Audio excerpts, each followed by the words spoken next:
के नेतृत्व में कहीं कोई।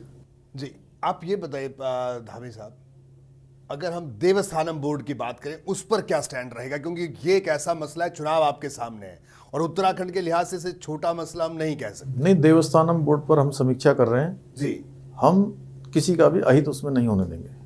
जी, यानी आपका कहना है कि जो तमाम लोग हैं, जिस तरह से जो तमाम आंदोलन भी हो रहा है उस पर, तो उन आंदोलनकारियों से आपका कहना है कि आप इस पूरे मसले की समीक्षा करेंगे। हाँ, उनसे बात करेंगे, आंदोलनकारियों से भी बात करेंगे। उनकी जो उसमें जो क्वेरियाँ आई हैं, जो उनके ऑब्जेक्शंस हैं, उनकी आखिर किस चीज़ पर आपत्ति है, हम उन सब चीज़ों पर बात करेंगे। हमने उसके लिए हमने जो है एक्सरसाइज शुरू कर दी है। जी, तो जल्द देवस्थानम बोर्ड पर फैसला सामने आ सकता है। हाँ, भी समीक्षा करेंगे, उस पर जो अच्छा होगा वो करेंगे।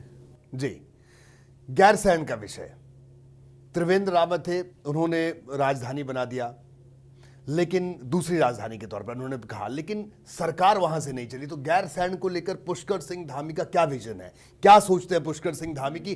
क्या गैरसैंण एक सिंबॉलिक एक विधानसभा रहेगी या कुछ उसके बारे में आपने सोचा है? नहीं, गैरसैंण देखिए उत्तराखंड के लोगों की भावनाओं का स्थान है। जी, सबकी भावनाएं वहाँ से जुड़ी हुई हैं और हमारे एक मध्य स्थल पर गैरसैंण है। और गैरसैंण ग्रीष्मकालीन राजधानी घोषित हो गई है। जी, और ग्रीष्मकालीन राजधानी में जो काम होने चाहिए उन कामों को हम आगे बढ़ाएंगे। तो वहां पर आने वाले वक्त में हम ये मान के चलें कि सरकार भी बैठेगी वहां पर? हाँ, ग्रीष्मकालीन में जितना जरूरी होगा उतना काम करेंगे वहाँ पर। जी, इसके अलावा अगर चार धाम यात्रा की बात करें, देखिए विषय आपसे जो पहले के मुख्यमंत्री थे, मैं उनका था क्योंकि आप अभी नए नए आए, लेकिन सवाल आपसे भी बनता है क्योंकि आगे आप ही को ये पूरा विषय आपको देखना है।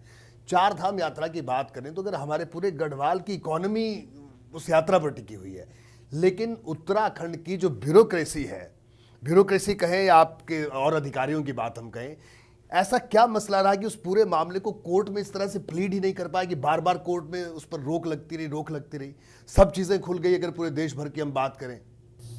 नहीं, अभी हमने चार धाम को लेके मैंने अपने शपथ के बाद मैंने जब से कार्यभार ग्रहण किया है उसके लिए मैं कम से कम 2-3 बार मीटिंगें कर चुका हूँ, 3 बार। जी, और मेरा प्रयास है कि चार धाम यात्रा जो ज़रूरी प्रोटोकॉल्स हैं कोरोना के और जो सोशल डिस्टेंसिंग की जो बात है उसको पूरा करते हुए चार धाम यात्रा शुरू होनी चाहिए।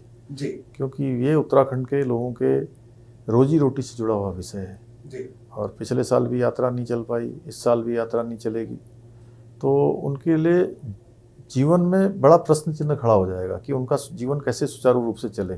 जी, तो उससे पहले से ही जो है वो कुछ कानूनी रूप से जो है उस पर प्रक्रिया चल रही है, तो हम कोशिश करेंगे कि उस पर कोई समाधान निकले। जी, ठीक है। इसके अलावा कांवड़ यात्रा की बात करें, उत्तर प्रदेश के मुख्यमंत्री योगी आदित्यनाथ ने कहा कि हम यात्रा की शुरुआत करेंगे, आपसे संभवतः आपकी बात भी हुई होगी, तो उसको लेकर क्या तैयारी है उत्तराखंड की? क्या उत्तराखंड तैयार है उस यात्रा को लेकर, कांवड़ यात्रा को लेकर, क्योंकि बहुत बड़ा आयोजन है? कांवड़ यात्रा में उत्तराखंड केवल एक होस्ट है।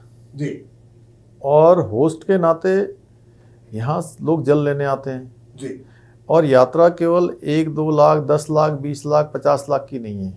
जी, अगर फुल कैपेसिटी में वो यात्रा चलेगी तो 2.5 से लेकर 3 करोड़ लोग इस यात्रा में आते हैं।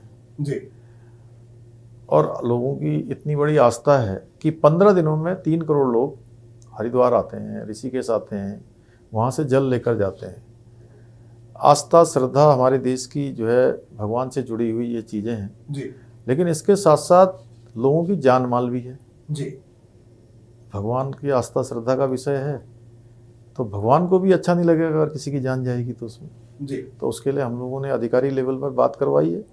अगर उच्च स्तर की वार्ता करने की आवश्यकता पड़ेगी तो उच्च स्तर की वार्ता करेंगे, हम लोग उसका मिलजुल कर समाधान निकालेंगे कि लोगों की जान माल को खतरा ना हो। जी, यानी उसका कोई ना कोई रास्ता निकलेगा। हाँ, निश्चित रूप से देखिए हमारे लिए सर्वोच्च प्राथमिकता है लोगों की जान माल। जी, धामी साहब, आप खुद भी सोशल मीडिया पर जब से आप मुख्यमंत्री बने, मैं देख रहा हूँ आप काफ़ी एक्टिव भी रहते हैं, आप लगातार सूचनाएं देते हैं। उत्तराखंड में सोशल मीडिया पर एक बड़ी कैंपेन चली है भू कानून को लेकर। आपके पड़ोसी राज्य हिमाचल प्रदेश में ऑलरेडी भू कानून है, हालांकि उसकी कई पेचीदगियां हैं, अगर उसको लागू करेंगे तो औद्योगिकरण पर असर पड़ेगा, लेकिन क्या उस पर किसी तरह से कोई विचार होगा जो कैंपेन चल रही है पूरे उत्तराखंड में? देखिए, भू कानून भी है, जनसंख्या का कानून भी है, पलायन के कानून भी हैं, अभी अन्य और भी कानून हैं। जी। जितने भी कानून हैं जो लोग सामने आ रहे हैं या जो नहीं भी सामने आ पा रहे हैं, हमारी कोशिश होगी कि उत्तराखंड की जनता के और उत्तराखंड के हित के लिए जो भी कानून हैं, उन कानूनों पर निश्चित रूप से हम अमल में उनको लाएंगे। तो ये माना जाए कि इस भू कानून पर भी आप विचार करेंगे? हाँ, जो कैंपेन चल रही है। सबसे वार्ता करेंगे और उसमें जो भी हल निकलेगा उस पर काम करेंगे। जी, यानी इस पर काम हो सकता है आने वाले दिनों में। ये मैं बार बार इसलिए रिपीट कर रहा हूँ, नहीं तो मीडिया पर ऐसे आरोप लगते हैं कि हमने बढ़ा चढ़ाकर खबर दिखा दी, तो मुझे लगा कि मैं आपसे सही दिशा इसकी जाने में तब बार बार रिपीट कर रहा हूँ, क्योंकि आप नए नए मुख्यमंत्री बने और मैं बिल्कुल नहीं चाहूंगा कि आपके मन में मीडिया को लेकर इस तरह की धारणा बने। जी जी, नहीं ऐसी कोई बात नहीं है। और हम बिल्कुल साफ मन से, हमारा अपना कोई ऐसा वो नहीं है कि पहले से कोई पूर्वाग्रह हो। जी। जो चीज़ें धरातल पर आ सकती हैं, जिनका समाधान निकल सकता है, उनका हम समाधान निकालेंगे। जी, आपने पलायन का जिक्र किया।